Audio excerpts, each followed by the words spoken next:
Okay पहले ठीक है फिजिक्स निकालो। फिजिक्स क्या चल रहा था फिजिक्स में?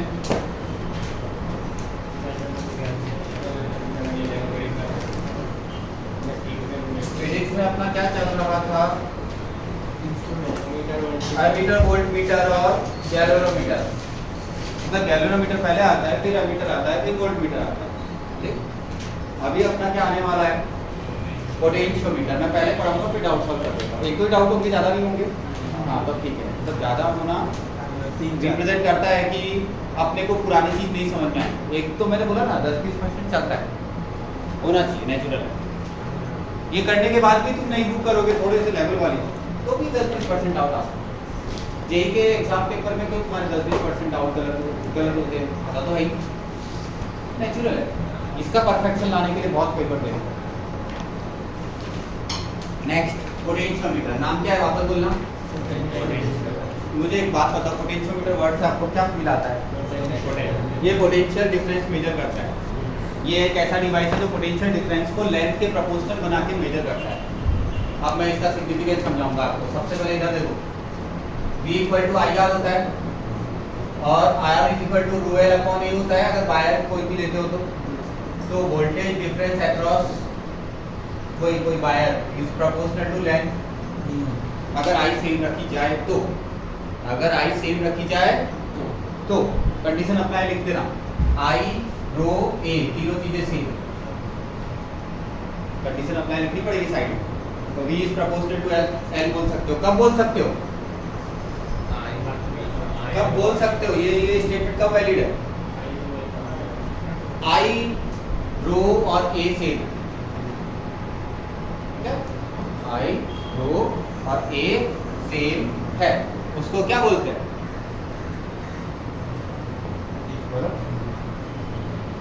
D proportional to L। तो ये पोटेंशियोमीटर का वर्किंग प्रिंसिपल है। क्या प्रिंसिपल है बोलो? Potential difference across two terminals is proportional to the length of the terminals.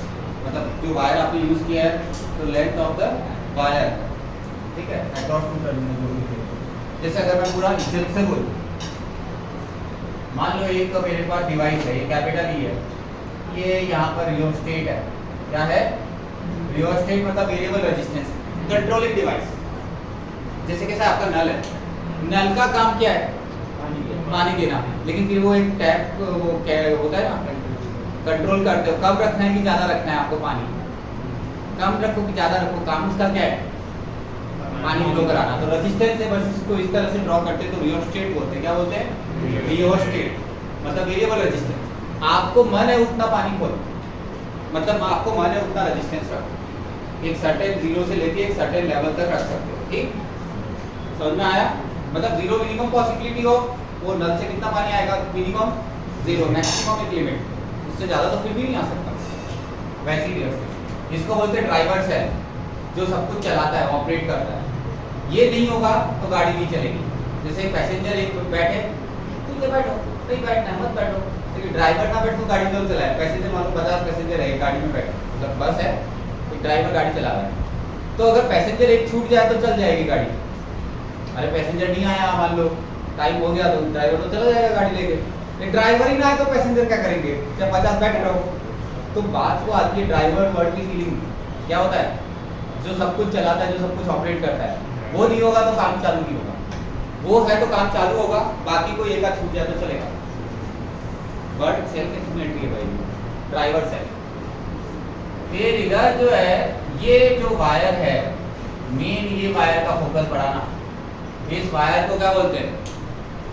मतलब जो मेन अपना जो पोटेंशियोमीटर है वो इस वायर से बना है। बाकी देखो एक सेल चाहिए।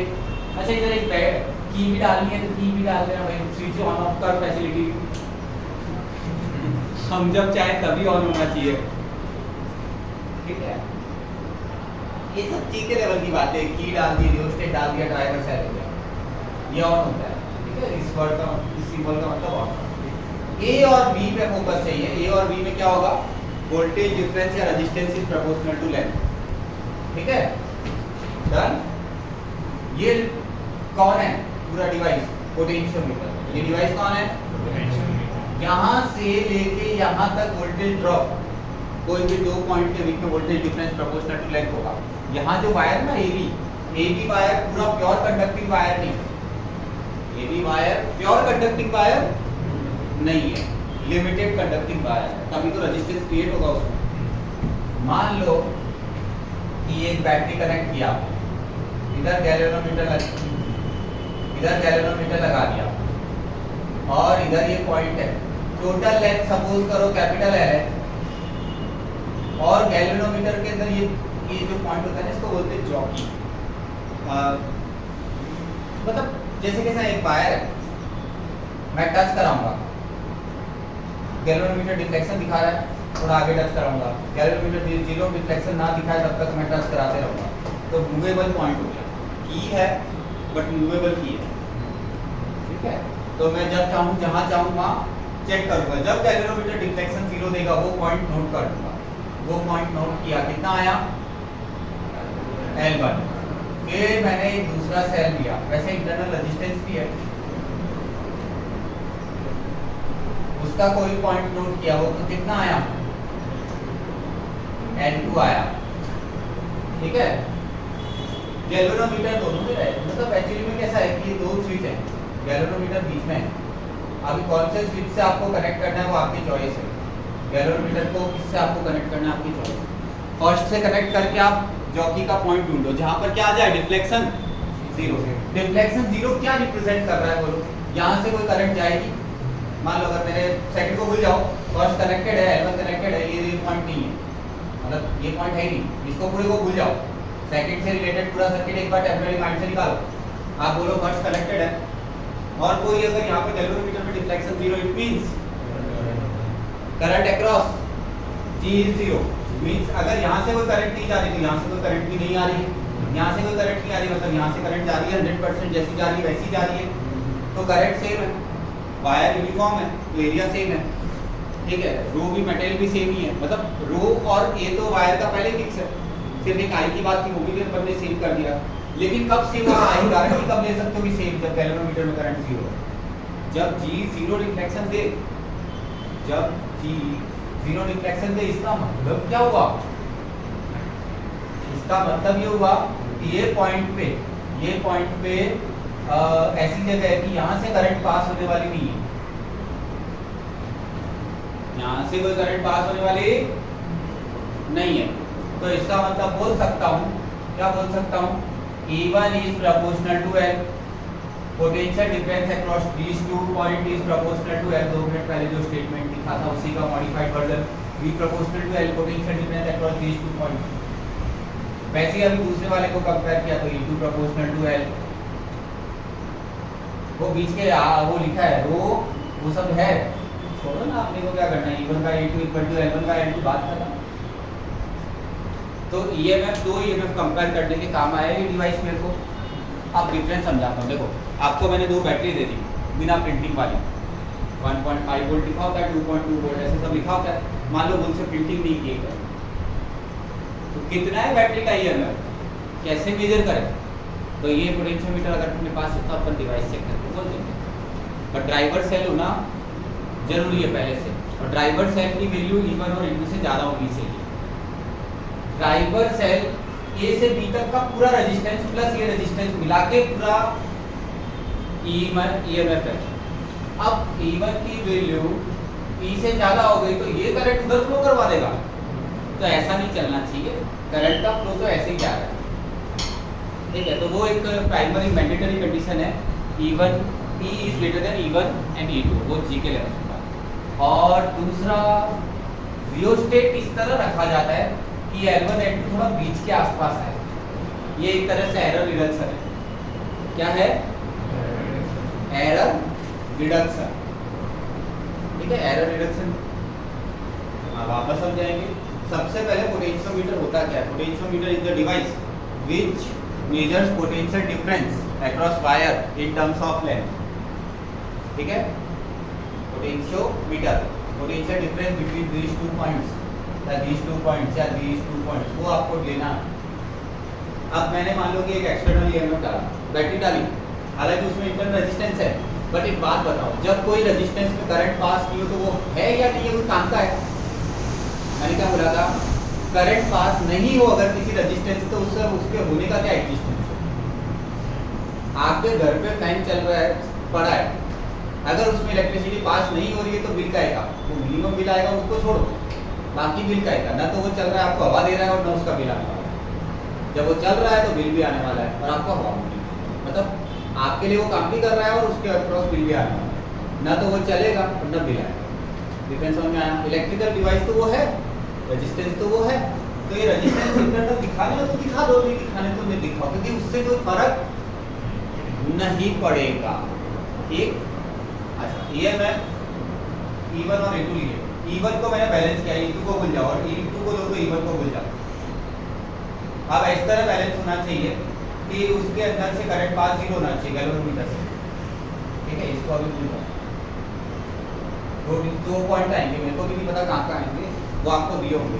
L1 दिया होगा, L2 दिया होगा, E1 और E2 का रेशियो पूछेंगे। मतलब अगर मान लो E1 पता है, सपोज करो E1 पता है, तो E2 ढूंढ सकते हैं। अरे E1 पता है तो L1 और L2 तो फिजिकली दिखेगा ना। आप ऐसे मतलब मान लो कि जैसे कोई मैंने आपको बैटरी दे दी, छोटी मोटी जो आती है ट्राइसेल अपने मार्केट में 10-10 20-20 रुपये में मिलती है, कोई भी लाके दे दी, प्रिंटिंग उसका एरर कर दिया, मैं आप गारंटी कैसे लोगे कितने वोल्ट की है वो? तो डिवाइस चाहिए ना मेजरमेंट, तो ये डिवाइस है मेजरमेंट। एक नोन पता होनी चाहिए, उसके कंपेयर करके दूसरी अननोन वाली कैसे? गैल्वेनोमीटर से 0 करंट, इधर से 0 करंट, इसके अक्रॉस पोटेंशियल और इसके अक्रॉस पोटेंशियल सेम आना चाहिए। तो E1 is proportional to L1, E2 is proportional. Sir अगर E1 होगा तो E2 नहीं होगा, बराबर? E1 होगा तो E2 नहीं होगा। हाँ, मतलब एक ही होगा एट टाइम। तो फिर मैंने 2 सर्किट बनाने की जगह 1 में निपटा दिया। हाँ, मतलब तो फिर और बीच में रियोस्टेट चेंज करना अलाउड नहीं है, नहीं तो आई चेंज हो जाएगा। रियोस्टेट चेंज किया तो आई चेंज हो जाएगा। रियोस्टेट सिर्फ किसके लिए रखा है कि जैसे आप सपोज करो भाई, मैं एक एग्जांपल देता हूँ, मीटर, मान लो मीटर में लेंथ लेनी है या सेंटीमीटर में लेंथ लेनी है, तो डिवाइस को थोड़ा रीएडजस्ट कर लिया। कम रेजिस्टेंस रखोगे तो ज़्यादा करंट आएगा, ज़्यादा रेजिस्टेंस रखोगे तो इधर कम करंट आएगा। और अप्रॉक्सीमेटली जो पोटेंशियोमीटर है वो 10 मीटर का वायर होता है। 10 मीटर के वायर को फोल्ड करके रखा जाता है। 10 मीटर ऐसे रस्सी है, 10 मीटर की रस्सी लेके आओ तो क्या 10 मीटर पहला पॉइंट और दूसरा पॉइंट 10 मीटर की लेके रखते हो क्या? रस्सी दो आदमी मिलके फोल्ड कर लेते हो ना। हाँ, तो 10 मीटर की रस्सी है लेकिन वो है फोल्डेड, तो फोल्ड कर लेते हैं हम 10 मीटर वायर को। अरे तुम लोग रस्सी नहीं खरीदी क्या कभी मार्केट में, या पतंग उड़ाते टाइम पे वो डोरी नहीं खरीदी? हाँ, तो डोरी का मतलब लेके आते हो पूरी स्ट्रेट में, फोल्ड करके या रोल करके ले आते हो ना। हाँ, तो इसमें फोल्डेड होता है। फोल्ड कैसे होता है वो आपको प्रैक्टिकल में दिखेगा, रफली बता देता हूँ। ऐसा होता है, ये पॉइंट होता है, ये 1-1 मीटर का टर्न 10 टर्मिनल होता है। कितने हो गए? 8 9 10 आ जाएंगे। 5 मीटर के 10 मीटर के दोनों मिलते हैं, ठीक है। तो हम कैसा करते हैं, यहाँ टच करा दें, ये कितना हो गया? 1 मीटर 2 मीटर और मान लो जैसे ये 60 सेंटीमीटर, तो 2.6 मीटर हो गया। तो ये अप्रॉक्सीमेटली बीच के आसपास आना चाहिए, इससे मेजरमेंट ठीक माना जाता है। बहुत राइट या बहुत लेफ्ट मेजरमेंट की एक्यूरेसी थोड़ी रिड्यूस है। बस वो डिवाइस जो है, जैसे आप समझो बहुत क्लोज आएगा या बहुत ज़्यादा आएगा, इसका मतलब क्या हो गया? आपका जो मेजरिंग डिवाइस है उसमें रेजिस्टेंस थोड़ा रियोस्टेट से रीसेट करो कि वो बीच के आसपास आ जाए। मैंने आपको डिवाइस में बोला, जैसे अभी सपोज करो 2 mm है, अब 2 mm के अंदर 0.1 mm वेरिएबल है और 40 mm में 0.1 वेरिएबल है, तो एरर कहाँ रिड्यूस हुई? 40 में 0.1 या 2 में 0.1, तो एरर कहाँ कम हुई? समझ गए? तो एरर फिक्स है, तो बीच के आसपास होगा तो एरर कम आएगी। ये तो फिर प्रैक्टिकल में आप लोग को वाइवा में पूछ सकते हैं। सॉरी, वाइवा तो होता ही है, नहीं होता वाइवा। गुजरात बोर्ड में नहीं आता ऐसा। क्यों? अरे वो अभी 11th के प्रैक्टिकल के साथ होता है। प्रैक्टिकल प्रैक्टिकल में होगा ना अभी। पता नहीं। अब वो ठीक है, तुम्हारे में क्या होगा, वो थोड़ा कंफ्यूजन रखते हैं ना, ये पूछते हैं हमको ऐसे क्वेश्चन की 100-200 क्वेश्चन की ट्रेनिंग कराई जाती है। वो एक बुकलेट होती है, उसमें छोटे छोटे क्वेश्चन होते हैं, तो हम एक दूसरे को दोस्त मिलकर एक दूसरे को क्रॉस टेस्टिंग करके याद कर लेते हैं। मतलब याद क्या करना, स्पीडिंग समझ लेते हैं, क्रॉस टेस्टिंग कर लेते हैं एक दूसरे को। आप लोग कैसे पैनिक में कर सकते हैं? सर ये E1/E2 = L1/L2 क्या उसकी जगह पे हम आपको L1 और L2 तो फिजिकली देख के दिख जाएगा। मैं ऐसा पूछ रहा हूँ कि हम E/E1 = L/L1 कर सकते हैं? उसमें फिर रियोस्टेट का रेजिस्टेंस काउंट करना पड़ेगा ना, तो फिर वो नहीं चलेगा ना। इंटरनल रेजिस्टेंस आ जाएगा। इसमें इंटरनल रेजिस्टेंस इसलिए नहीं आ पाएगा क्योंकि करंट फ्लो नहीं है। जब तक करंट फ्लो नहीं हो तब तक potential difference is itself he. Flow मतलब फ्लो तो होगा ना, दोनों साइड में सेम होगा तब एक सेकंड, गैल्वेनोमीटर में करंट फ्लो 0 है, मान लो ये सेकंड डिवाइस तो है ही नहीं, ओके। अब मुझे एक बात सुनो, सेकंड डिवाइस के लिए इधर से कनेक्टेड है, अगर गैल्वेनोमीटर में करंट नहीं होता, इधर से कोई करंट आया है, इधर से कोई करंट गया है, वो तो मतलब जब टच होगा हाँ या ना में बोलो एक बार। तो जाएगा ना।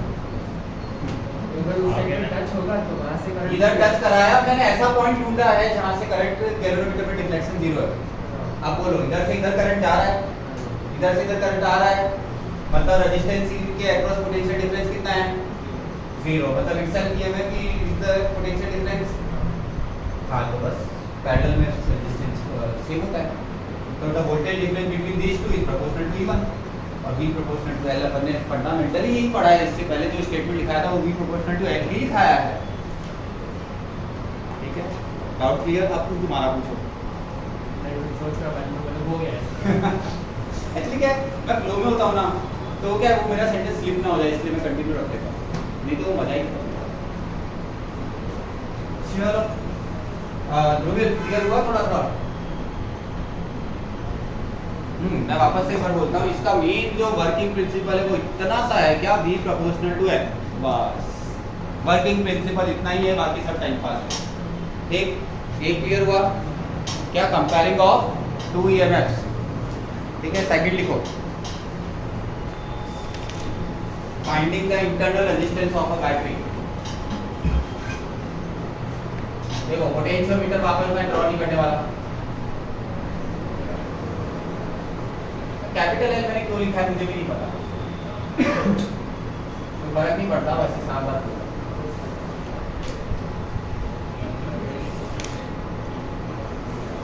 हाँ एबी जो होता है उसमें रेजिस्टेंस होता है, एबी से रियोस्टेट का रेजिस्टेंस नहीं, एबी में रेजिस्टेंस होता है वो थोड़ा मेन अपने काम का है, और रियोस्टेट में जो रेजिस्टेंस होता है वो इसलिए रखा जाता है ताकि एबी के अंदर जो रेजिस्टेंस है उसके बीच की तरफ डेटा लाया जा सके। अभी मैंने 1.5 वोल्ट दिया और 9 वोल्ट दिया, तो 1.5 के टाइम पे रियोस्टेट कम रखो, ठीक है, ताकि करंट ज़्यादा हो। फिर 9 वोल्ट के लिए फिर एक ही डिवाइस को मैं ज़्यादा यूज़ करना चाह रहा हूँ, तो क्या करूँगा? अच्छा, आपके बाइक में गियर क्यों दिए जाते हैं? कम स्पीड पे चलानी हो तो भी चला लो, ज़्यादा स्पीड पे चलानी हो तो भी चला लो। सेम थिंग रियोस्टेट क्यों दिए जाते हैं? ताकि कम करंट चाहिए तो आपको लाना होगा, ज़्यादा करंट चाहिए तो आपको, ऐसा समझो। आपको वोल्टेज अक्रॉस एबी ज़्यादा रखना है तो रियोस्टेट में रेजिस्टेंस कम रख लो, वोल्टेज अक्रॉस एबी कम रखना है तो रियोस्टेट में रेजिस्टेंस ज़्यादा रख लो, क्योंकि सीरीज तो है ही एबी का रेजिस्टेंस और रियोस्टेट का रेजिस्टेंस। आप समझे मेरी बात? तो आपके पास चॉइस दे दी मैंने कि आप इसको कम स्पीड पे चला सकते हो, ज़्यादा स्पीड पे, कम करंट पे भी ऑपरेट करा सकते हो, ज़्यादा करंट पे भी ऑपरेट करा सकते हो। समझ में आया? तो एक गियर मैकेनिज्म के इक्विवेलेंट कर दिया। सिंगल गियर दे देता तो एक सर्टेन स्पीड पे तो चला सकते हो, उससे ज़्यादा स्पीड में नहीं जा पाएगी, ठीक है। तो फिर गियर बढ़ाने पड़ेंगे, गियर दिए ही नहीं मैंने आपको, यहाँ पर गियर दे दिए। यहाँ पर आप चाहो तो इसकी करंट कम या ज़्यादा आप कंट्रोल कर सकते हो ना। रियोस्टेट का रेजिस्टेंस ज़्यादा तो ओवरऑल रेजिस्टेंस ज़्यादा, ओवरऑल रेजिस्टेंस ज़्यादा तो करंट कम तो वोल्टेज अक्रॉस एबी भी कम। रियोस्टेट का रेजिस्टेंस कम, ओवरऑल रेजिस्टेंस कम, करंट ज़्यादा तो एबी के अक्रॉस रेजिस्टेंस, एबी के अक्रॉस वोल्टेज डिफरेंस ज़्यादा। तो आप इसको कितने वोल्टेज मतलब डिवाइस को किस तरह ऑपरेट करना चाहते हो, तो आपका कंट्रोलिंग पावर रियोस्टेट से बढ़िया। अगर रियोस्टेट इग्नोर कर दिया जाए तो कोई फर्क नहीं पड़ेगा। मैं अगर इस डिवाइस के अंदर रियोस्टेट को प्रिंटिंग एरर मान लो डायरेक्ट ज्वाइन कर दूँ तो कोई गलत नहीं माना जाएगा, बस वो गियर लेस बन जाएगा। अरे गाड़ी तो रहेगी ना, चलेगी तो सही ना, ये थोड़ी कि चलना बंद हो जाएगी। गाड़ी को वो मीनिंग थोड़ी बदल जाएगा, ऐसा थोड़ी बोल सकते हो कि चलेगा नहीं, बस गियर नहीं रहेगा, एफिशिएंसी नहीं रहेगी, ठीक है। तो रियल स्टेट से सिर्फ कंट्रोलिंग पावर मिला है और उसका कोई खास काम नहीं है, ये टाइम पास है। अगर दो वोल्ट और फॉर एग्जांपल बढ़ा दे दिया ऐसा नहीं करना चाहिए, ऐसा नहीं करना चाहिए, कंपैरिजन आसपास में अच्छा लगता है। तो ऐसा दे दिया बड़ा ज़्यादा ना नहीं देंगे, ना देंगे, नहीं देंगे। जैसे आप क्वेश्चन पूछ रहे हो तो मतलब कैसा है, हाँ ये ओरल के लिए वाइवा के लिए ठीक है ये सब क्वेश्चन, बोले सर उसमें फिर एरर ज़्यादा आएगी, बस इतना बोल दो। ऐसे में दो मेजरमेंट में एरर मतलब आप एक ही स्केल से 2 सेंटीमीटर और 400 सेंटीमीटर मेजर करने निकलोगे तो दिक्कत आएगी। 200 सेंटीमीटर और 300 सेंटीमीटर मेजर करने निकलोगे तो फिर डिवाइस अपना फिक्स रख सकते हो, आप डिवाइस को वेरिएबल बनाना पड़ेगा। अभी समझ गए? अब आप नॉर्मल स्केल से 4 सेंटीमीटर और 6 सेंटीमीटर कंपेयर करो, दिक्कत नहीं आएगी, लेकिन नॉर्मल स्केल से मैं आपको 2 माइक्रोमीटर और 6 माइक्रोमीटर दूँ तो नहीं चलेगा, फिर मतलब 2 माइक्रोमीटर और 10 सेंटीमीटर नहीं चलेगा, फिर या तो आप माइक्रोमीटर की रेंज से 10 सेंटीमीटर कंपेयर करने में सुबह से रात हो जाएगी, नहीं होता, मतलब नहीं होता। एक डिवाइस एक रखना है तो आजू बाजू की रेंज होनी चाहिए, सीधी बात है। रेशियो मतलब बोलूँ तो 0.2 to 5 मतलब 1/5 रेशियो लिमिट आ गई थी बाद में, मतलब जितना ज़्यादा डिफरेंस होगा उतना एरर ज़्यादा आएगी। रेशियो में रेशियो की वैल्यू रेंज कितनी होनी चाहिए, 0.2 से 5 या 0.1 से 10 इतना तक ठीक चलेगा। फिर जितना ज़्यादा जाओगे, जैसे 100 टाइम्स का गैप है, 1 वोल्ट 1 वोल्ट 100 वोल्ट है, नहीं चलेगा, गलत। अभी चेंज, मान लो EMF भी है और रेजिस्टेंस भी है,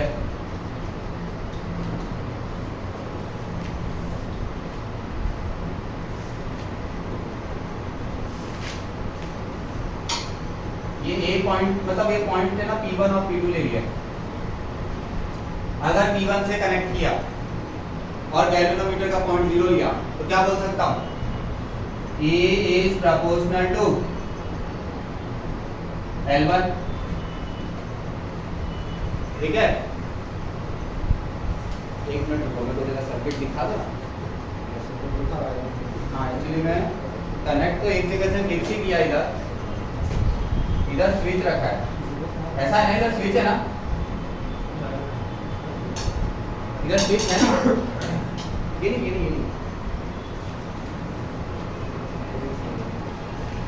ये वाला,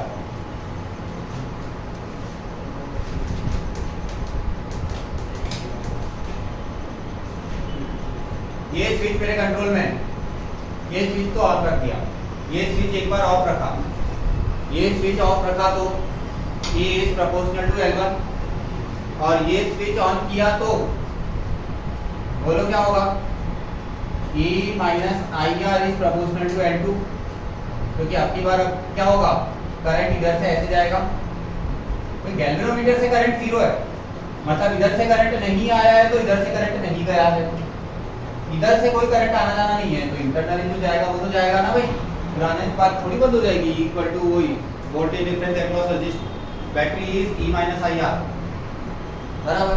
अच्छा थोड़ा सा एक और कॉमन सेंस की बात, इधर दोनों के अक्रॉस पोटेंशियल डिफरेंस क्या होगा,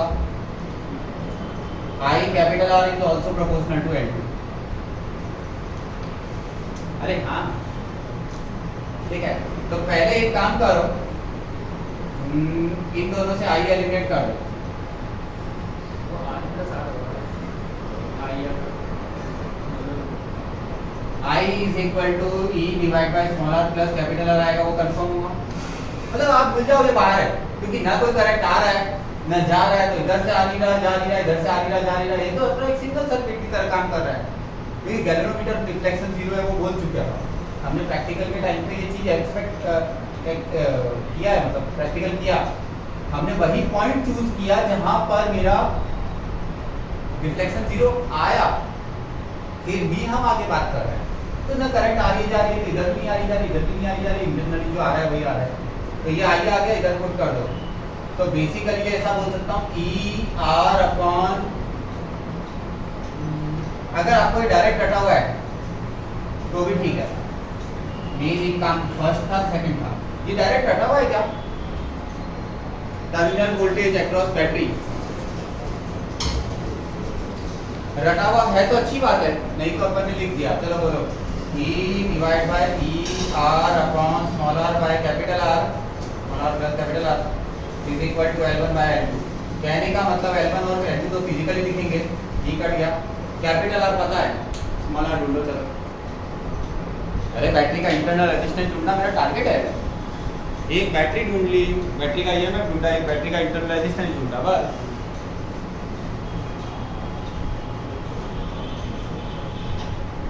स्मॉल r इक्वल टू क्या आया बोलो?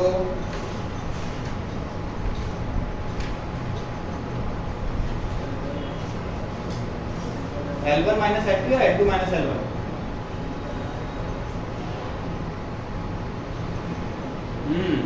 L1 ज्यादा आना चाहिए। Small r L1 minus L2 upon L2। Finally बोलता हूँ small r equal to capital R L1 minus L2 upon L2। कुछ नहीं है, एक स्टेटमेंट वापस से बार बार यूज हो रहा है, क्या? Voltage difference is proportional to, जिन दो टर्मिनल को जॉइंट किया आपने, ठीक है, voltage difference is proportional to क्या?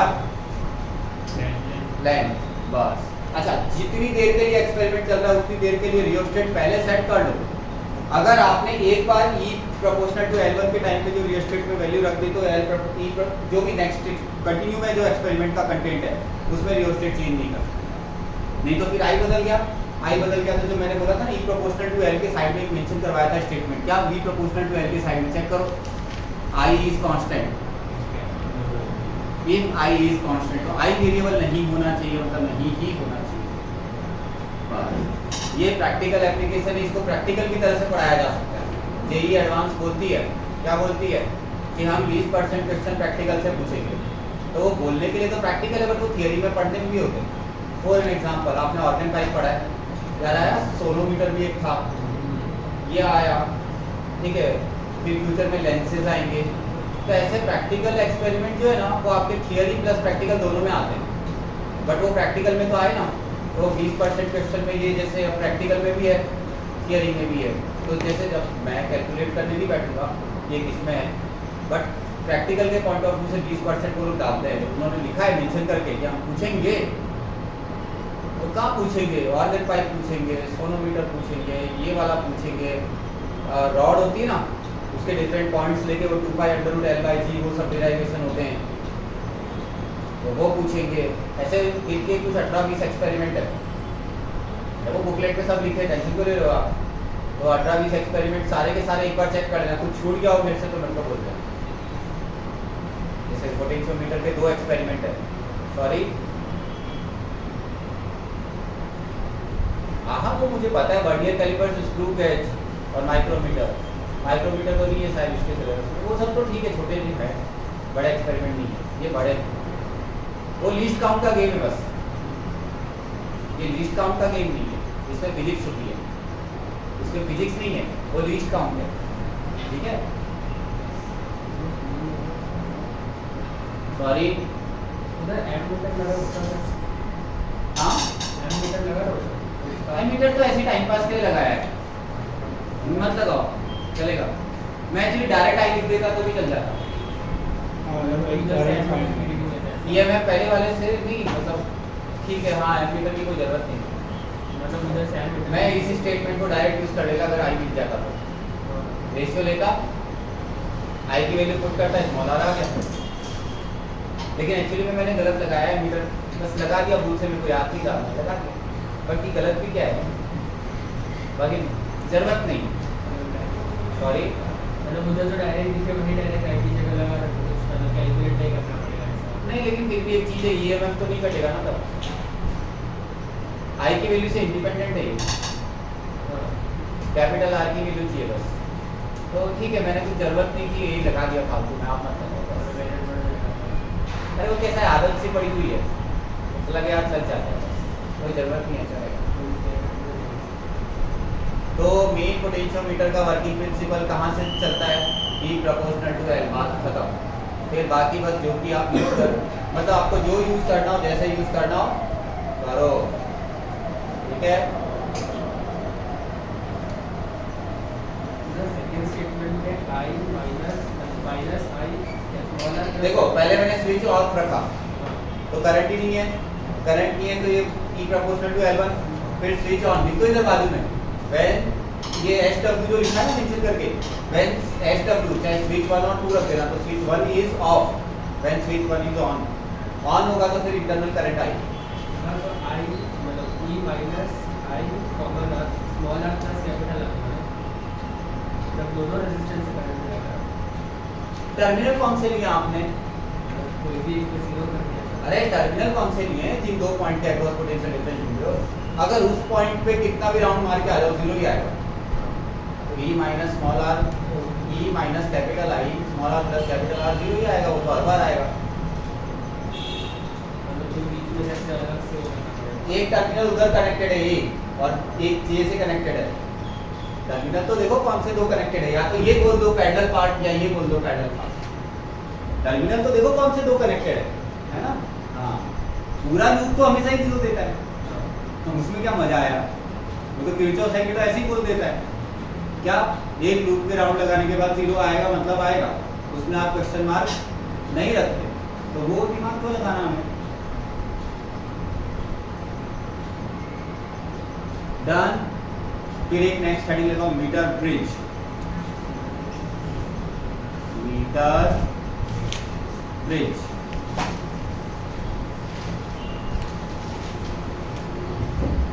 सर इसमें L1 और L2 जब लेते हैं तो उसमें AB से पूरा ही करंट पास होता है।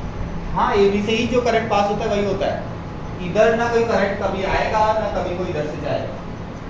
गैल्वेनोमीटर ये कंफर्म करेगा, गैल्वेनोमीटर यही कंफर्म कर रहा है कि इधर से कोई करंट, मतलब इधर अगर आई करंट जा रहा है तो इधर भी आई जा रहा है, वो गैल्वेनोमीटर कंफर्म कर रहा है।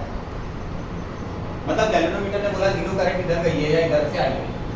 अब इस पूरी यूनिट में इधर से करंट इनकमिंग जीरो है तो इधर से आउटगोइंग भी जीरो ही होगा, तो वो गैल्वेनोमीटर इसीलिए लगाया गया है, वो कंफर्म करता है कि करंट इधर नीचे वाली यूनिट में कभी भी ऊपर वाले तरह से नहीं आता है। पोटेंशियल डिफरेंस सेम हो तो क्यों यूनिट में आएगा? पोटेंशियल डिफरेंस सेम हो तो करंट क्यों आएगा वहाँ से? ऐसा AB का रेजिस्टेंस तो वो लेना पड़ेगा, मतलब AB का रेजिस्टेंस की क्या काम है? तो AB से लेंथ है, लेंथ।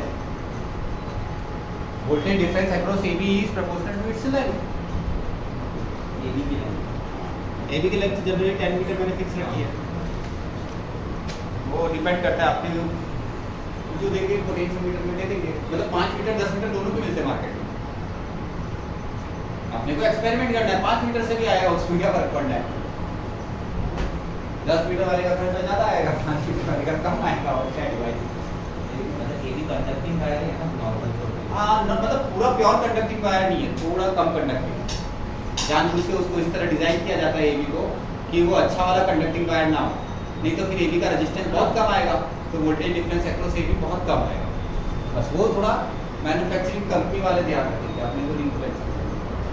अगर इनकेस हम वैसे बोले मैन्युफैक्चरिंग में क्या ध्यान रखना है, तो ड्राइवर सेल थोड़ा हाई रखना चाहिए, रियोस्टेट इस तरह सेट करना चाहिए कि वो करंट बीच में नहीं, मतलब वो जो जॉकी पॉइंट है वो अप्रॉक्सीमेटली बीच के आसपास आए, मतलब टर्मिनल्स पे ना आए, एकदम बाउंड्रीज पे ना आए। ठीक है, एरर रिड्यूस करते हैं, जैसे मैंने बताया था 2 मिलीमीटर में 0.1 mm, 2 mm में 0.1 mm और 10 mm में 0.1 mm, तो किस में एरर परसेंटेज ज़्यादा है? 2 mm में, तो बीच की तरफ परसेंटेज एरर कम आनी जाती है, उसका मैथमेटिक्स स्किप कर। फिर थोड़ा सा अगर मैं बोलूँ तो ड्राइवर सेल एक बार मतलब यूज़ करने के टाइम पे रियोस्टेट हिलना नहीं चाहिए। आप जब से एक्सपेरिमेंट स्टार्ट करो और एंड करो, रियोस्टेट नहीं हिलना चाहिए। अच्छा, और जॉकी को रब नहीं करना होता इस फायर पे, वरना फिर क्रॉस सेक्शन एरिया वेरिएबल हो जाएगा, कोई भी चीज़ को घिसोगे तो एरिया वेरिएबल हो जाता है। जैसे टच कराया, उठा के वापस रखना चाहिए, ये सब उसके पॉइंट है बाय बाय।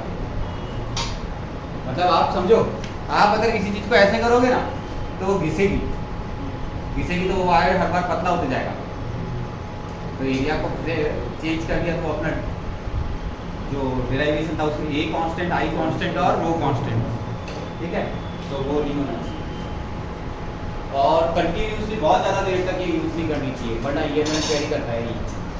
जैसे जैसे टाइम खत्म होते जाता है आपने पढ़ा है, कहाँ पढ़ा है? इलेक्ट्रोकेमिस्ट्री में ईएमएफ रिड्यूस होते जाता है। टाइम जैसे जैसे चलेगा नॉन इक्वेशन वैसे वैसे ईएमएफ रिड्यूस होगा। तो शॉर्ट टाइम के लिए ईएमएफ को यूज़ करना चाहिए, फिर वो क्या रिड्यूस हो जाता है। ज़्यादा टाइम के लिए जैसे एक एक्सपेरिमेंट कंटिन्यू कर रहे हो, एक एक्सपेरिमेंट में L1 मतलब अभी किया, L2 वाला 15 मिनट बाद किया, तो गलत आंसर आएगा। ये वाइवा में मस्त क्वेश्चन हैं। मतलब मैंने सपोज करो मैंने L1 किया, फिर मेरे को लगा कि भूख लग रही है तो मैं खाना खाने गया। वाइवा में मैं मतलब क्वेश्चन पूछूं तो ऐसा पूछूंगा, मुझे भूख लग गई यार L1 करने के बाद, मैं खाना खा के आया, फिर किया, मेरा आंसर गलत आ गया। क्यों? मतलब सामने वाला सोचेगा खाना खाने का, इसके अंदर आंसर क्या गलत आ गया। इसको तो कंफ्यूजन हो जाएगा ना। क्वेश्चन मस्त है, लॉजिकल है। तो उसमें क्या है, ईएमएफ की वैल्यू खत्म हो चुकी है, मतलब कम हो चुकी है नॉन इक्वेशन से। सामने वाला तो खाने पे फोकस हो जाएगा। खाने में सर आपने गड़बड़ खाया होगा, खाने के बाद नींद आने में आंखें गलत देख रही होंगी। अरे वाइवा में मतलब मस्त क्वेश्चन हो गया। क्या? अरे हम लोग कैसा है, वो एक बुकलेट थी हमारे को टीचर देते थे, तो इसमें बोले बोले सारे क्वेश्चन पढ़ लो, 50 100 200 जितने मिलते थे हम क्या प्रैक्टिस करते थे बाहर ऐसे पूछते थे। एक नेक्स्ट वर्ड लिखो मीटर ब्रिज। मीटर ब्रिज भी सेम फ्रेम ऑफ वर्क है। ये भी एक वायर है, इसमें कंफर्म है 1 मीटर लेंथ है। नाम तो रखा मीटर ब्रिज, 1 मीटर का है। यहाँ पर भी वही है, 2 रेजिस्टेंस है हमारे पास, एक R1 है एक R2 है, एक नोन है एक अननोन है, बीच में गैल्वेनोमीटर है, यहाँ पर कोई भी जॉकी कनेक्ट कर दी। मान लो ये लेंथ L1 है तो ऑटोमेटिकली ये 100 माइनस L1 हो गया। अगर ये L1 को मैं सेंटीमीटर में ले लूँ, भाई हिसाब किताब R1 by R2 is equal to, पहले G0 है तो पैरेलल पार्ट हो गए और voltage is proportional to length. मैं इसको डिराइव नहीं कर रहा हूँ, ओरल बोल रहा हूँ। और L इज इन। अभी सपोज ये क्या करते थे एडवांस वाले, बोले साहब मीटर ब्रिज 80 सेंटीमीटर लेंथ का है, तो ये रट्टे मारने का फायदा नहीं मिलेगा, तो 80 माइनस L करना पड़ेगा, है ना। ठीक है, मतलब वो क्या है, आप रट्टे भी मार के नहीं जा सकते हर चीज के फॉर्मूला, वो ऑन द स्पॉट दिख जाएंगे। बट स्टिल यहाँ पर वोल्टेज डिफरेंस के पैरेलल हो गया, और बिकॉज ऑफ यहाँ पर करंट सेम है तो voltage is proportional to resistance. तो R1 by R2 equal to R3 by R4, ये व्हीटस्टोन भी बोल सकते हो, इक्विवेलेंट फिनोमेना ऑफ व्हीटस्टोन भी बोल सकते हो। व्हीटस्टोन बोल दो, चाहे ये पैरेलल पाथ बोल दो, ये पैरेलल पाथ है, गैल्वेनोमीटर में करंट है नहीं, वो तो कंफर्म किया हमने, उसके बाद बात की है। गैल्वेनोमीटर में करंट 0 आने के, रिफ्लेक्शन 0 आने के बाद हम लोग ये एक्सपेरिमेंट का कंपैरिजन कर रहे थे।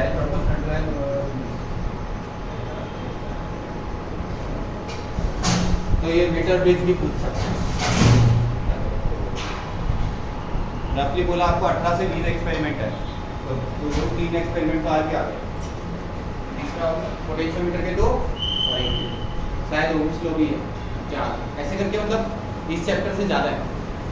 तो इस चैप्टर से हो सकता है कि करंट इलेक्ट्रिसिटी चैप्टर के नाम पे क्वेश्चन आए, हो सकता है प्रैक्टिकल नाम पे क्वेश्चन आए। आपको क्वेश्चन करने से मतलब मार्क्स तो दोनों में मिलेंगे, तो इस तरह से भी पूछ सकते हैं मीटर ब्रिज। ठीक है, मीटर ब्रिज है। बाकी ऊपर वो ठीक है, अगर दिखाना हो तो एक ड्राइवर सेल दिखा दो, रियोस्टेट दिखाना है दिखाओ, नहीं दिखाना है मत दिखाओ, कोई फर्क नहीं पड़ता। मैं बोला रियोस्टेट सिर्फ क्या करता है, आपके डिवाइस का वर्किंग प्रिंसिपल का स्ट्रेंथ बढ़ा देता है, बाकी कोई फर्क नहीं पड़ेगा। और एक की दिखा देना, मतलब मीटर ब्रिज का कंस्ट्रक्शन देखो तो ये रहा, इसमें थोड़ा उल्टा दिखा था मैंने, उल्टा दिखा। तो एक R है एक S है, समझे ना आप, R1 R2, ठीक है, एक ड्राइवर सेल है एक की है। रियोस्टेट इस बार नहीं रखा तो ठीक है, आप भी मत रखो, क्या दिक्कत है। रियोस्टेट रखो तो ठीक है, नहीं रखो तो ठीक है, मैंने बोला ना।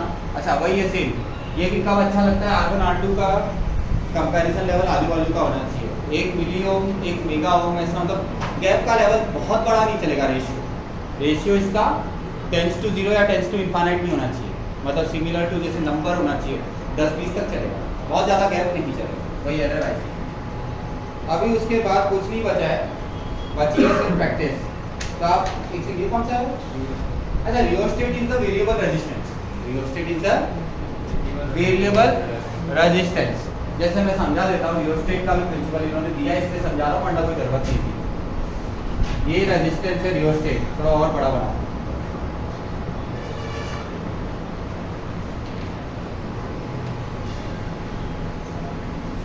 मान लो आपने वायर मतलब यहाँ से ये यूज होकर ऐसा आया, ठीक है, ये यहाँ तक है, ये A है, ये B है, टोटल लेंथ L है और अभी लेंथ L है, टोटल रेजिस्टेंस R है। तो अभी जो रेजिस्टेंस आएगा R डैश वो कितना होगा, ये R नॉट रख देता हूँ।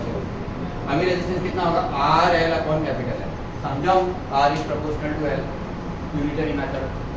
फुल लेंथ होगी तो फुल रेजिस्टेंस, पार्शियल लेंथ होगी तो पार्शियल रेजिस्टेंस, यूनिटरी मेथड। मैं इसको डिटेल वर्जन ना समझाऊँ चलेगा ना। Rheostat means variable resistance. अभी वेरिएबल रेजिस्टेंस क्या है, वो अपने को कंट्रोलिंग डिवाइस जैसा हो गया। नल के अंदर एक तरह से नल कैसे होते हैं, दो तरह के नल होते हैं, आप देखना। एक कोई जगह पे जो पानी भरते हैं ना कैन से, वो एक टिप होता है, वो सीधा ऊपर किया, उसमें पानी यस या नो, बात खत्म। और ये जो नल होते हैं उसमें क्या होता है, थोड़ा कम या थोड़ा ज्यादा फ्लो आप कंट्रोल कर सकते हो। क्या ही फर्क पड़ता है भाई, कंट्रोल कर सकते हो कि नहीं कर सकते हो, अपने को चाहिए तो चाहिए, नहीं चाहिए तो नहीं चाहिए, ऐसा भी रखोगे तो क्या फर्क पड़ जाएगा। Sorry, R not equals to R L।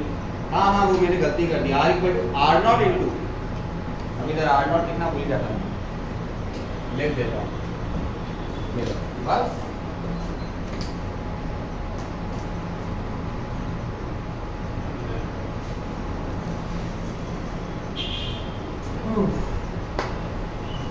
चलो बढ़िया है,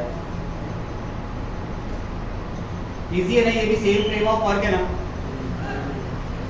ये मीटर पे सेम फ्रेम ऑफ वर्क, और ये यूनिटरी है, ये यूनिटरी मेथड है। हाँ, इसको ऐसा और कुछ हाई फाई सोचोगे तो अलग लगेगा, सोचो ऐसा यूनिटरी है, क्या बात है, ये तो फालतू का। समझ में आया? हाँ, आप है ना, आपकी नज़र पे डिपेंड करता है कि आप इसको किस नज़र से देखते हो सकता है इजी नज़रों से देखो इजी भी लगेगा, हार्ड नज़रों से देखो हार्ड भी लगेगा। नजरें स्मूथ रखो। तो अब एक काम करो, इलिस्ट्रेशन की प्रैक्टिस तो कर लो अभी, 4-5 कम से कम। कितने हैं अगर अपन बोले तो, क्योंकि 5 से ज़्यादा करना क्लास में अच्छा नहीं होता, थोड़ा घर पे ले रखा। 16 से लेके 30 तक बहुत ज़्यादा हो जाएगा। एक काम करो, मैं आपको टिक करा देता हूँ 4-5, ठीक है, वो करो, क्योंकि वो क्या है, दिक्कत हो जाती है काम करने।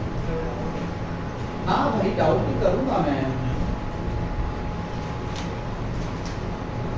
16 कर लो, नहीं 16 नहीं, सॉरी 18 कर लो। हेलो, एक कौन सा कर लेना, 18, ठीक है, और एक कर लेना 25, बस। और हाँ, एक लिख लो, एक 18 एक 25 लिख लो अपने, हाँ बस अभी तक कर देना उसको दोनों का। और एक आप कर लो, सीधा क्वेश्चन दे रहा हूँ ना मैं, घुमा के नहीं दे रहा हूँ, 28।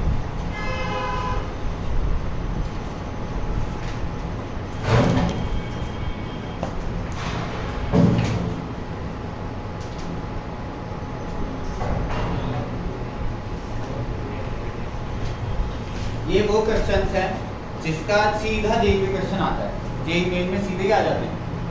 मेन में भी 20% फिजिक्स फिक्स है, एडवांस में भी 20% फिजिक्स फिक्स है प्रैक्टिकल का। हाँ, तो दोनों में ये सेम कंटेंट है। देखिए, 3 क्वेश्चन दिए वो कर लो बस, देखिए फिर क्या टाइमिंग में अच्छी नहीं चल, अच्छा हो जाएगा। 3 क्वेश्चन ठीक लगते हैं क्लास में।